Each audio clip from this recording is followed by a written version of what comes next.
Hey Joe, so I just came out of a doctor's report. I'm just literally got in my car here. I'm starting to drive home, and it's a quick lesson for me about prejudging people. You know, I was in the report tonight. There were 1, 2, 3, 4, 5, 6, 7, 8, 9, 10, 11 people in that report.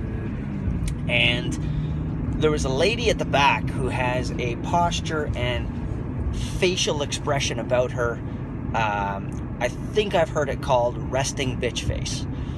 So when she's just sitting there normal, she looks like she's scowling at you.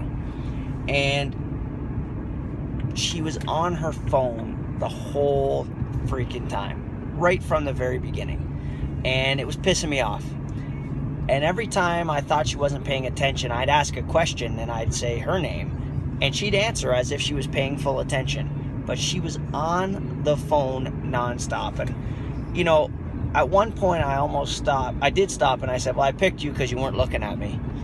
And I wanted to kind of catch her attention and say, hey, put the phone down. I don't know if you guys have ever had that, you know, where you're in a room doing a talk and one person just isn't cooperating and they're creating an energy in the room that's different than what you want to create. I had a second lady who was sitting there and she was scratching, like just scratching the whole time, just non-stop scratching. And it was so distracting that the person beside her every 2 seconds is looking over at her scratching. And so, and then the one guy is sifting around in his seat and he's kind of you know, and I felt like it was flopping, but I kept the message pure. So here's how it plays out.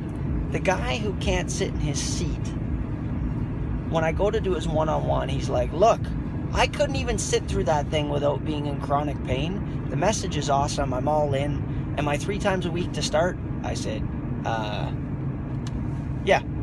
And he said, okay, good. For how long? And I said, well, for 8 weeks. He's like, good, done. And then about a year, I go, yeah, okay. How do I pay? 3 options. He says, you said there was one option where you could prepay. How much is that one? I says, $2,400. He's like, okay, good. Can we get the adjustment? Yep, awesome. I'm like, okay, well, that didn't go quite as I thought it would. I get to the girl who's scratching.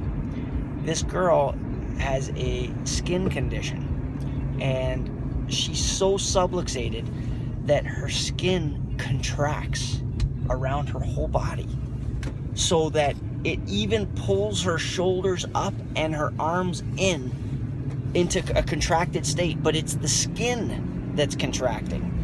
And then after it goes through a couple weeks of contraction, then it all dries out and the skin dies. And the skin dies, and it's crazy itchy. So when I saw her last time, you know, she didn't have the itchiness, but she had the contraction. So the skin is dying, and she's scratching it because it's bothering her, and she can't wait to get started care. And then the resting bitch face lady, so that stays between us, by the way, right? So she was texting her friends the content of the report, texting them that they need to come, and was scheduling appointments for them by text during the report. And I thought, man, what a lesson. Again, the same lesson. Stop judging people. Just show up and deliver. God does not care what you think about how people are responding, or that it's even our responsibility to be involved or worry about what people will do. Our job is to show up and deliver the message and be available for everyone. To have a fee that's affordable for people, to have a way for anybody to get adjusted, to be able to adjust people with specificity, to tell the truth, and just be free about the fact that I'm not attached to the outcome, right? Or even the process, but I need to be specific about how I share the message and to stay focused even when maybe it seems that they're not all in. And I can tell you, I feel confident right now that if I had changed the message, worrying about whether or not they were in, maybe even called them on it, pointed out that, you're on the phone, you're itching yourself all the time, and you can't even sit still. Like, if I had done any of that, I'm confident that it wouldn't have turned out as good as it has.